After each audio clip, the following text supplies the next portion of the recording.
Hi guys, ഇന്നൊരു നാടൻ പോത്ത് ഉലർത്തിയെടുത്താലോ?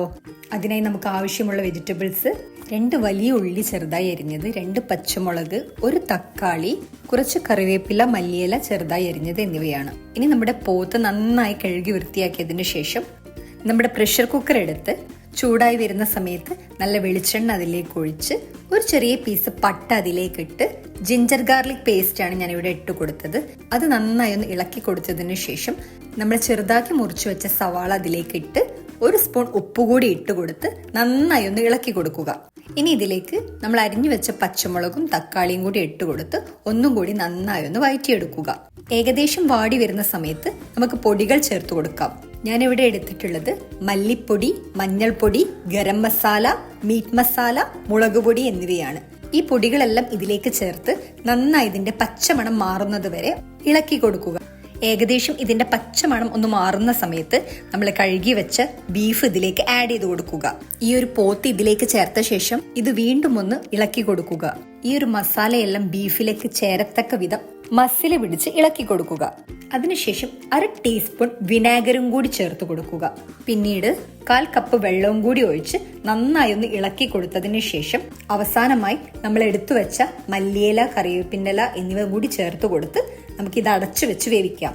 ഞാനിത് ഹൈ ഫ്ലെയിമിൽ 3 വിസിലും ലോ ഫ്ലെയിമിൽ 3 വിസിലുമാണ് കുക്ക് ചെയ്തെടുത്തത്. അപ്പോഴേക്കും നമ്മുടെ അടിപൊളിയായിട്ടുള്ള ബീഫ് ഇവിടെ റെഡി ആയിട്ടുണ്ട്.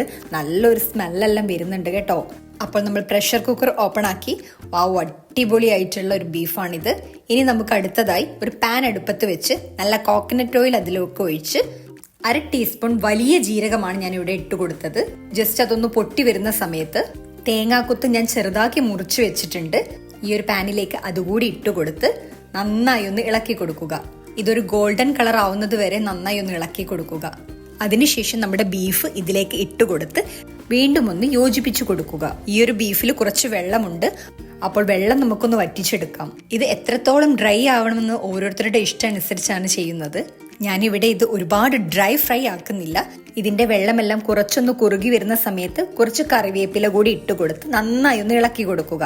നിങ്ങൾക്ക് ഇവിടെ ഫ്രൈ ആയി കഴിക്കണമെങ്കിൽ അങ്ങനെയും കഴിക്കാം, റോസ്റ്റ് ആയി കഴിക്കണമെങ്കിൽ അങ്ങനെയും കഴിക്കാം കേട്ടോ. അപ്പോൾ ഗൈസ്, നമ്മുടെ നാടൻ പോത്തുലർത്തിയത് ഇവിടെ തയ്യാറായിട്ടുണ്ട്. നല്ലൊരു ടേസ്റ്റ് തന്നെയാണ് കേട്ടോ. ശരിക്കും ഈ ഒരു തേങ്ങാക്കുത്തെല്ലാം ഇടുന്ന സമയത്ത് നമ്മുടെ ബീഫിന് വേറെ തന്നെ ഒരു ടേസ്റ്റ് ആണ് അല്ലേ? പൊറാട്ടയുടെ കൂടെയും ചപ്പാത്തിയുടെ കൂടെയും കഴിക്കാൻ പറ്റുന്ന ഒരു അടിപൊളി ഒരു ഐറ്റം ആണിത്. അപ്പോൾ ഗൈസ്, എൻ്റെ ഈ ഒരു കൊച്ചു വീഡിയോ നിങ്ങൾക്ക് ഇഷ്ടപ്പെട്ടെങ്കിൽ ലൈക്ക് ചെയ്യാനും ഷെയർ ചെയ്യാനും കമന്റ് ചെയ്യാനും മറക്കല്ലേ. Thank you for watching.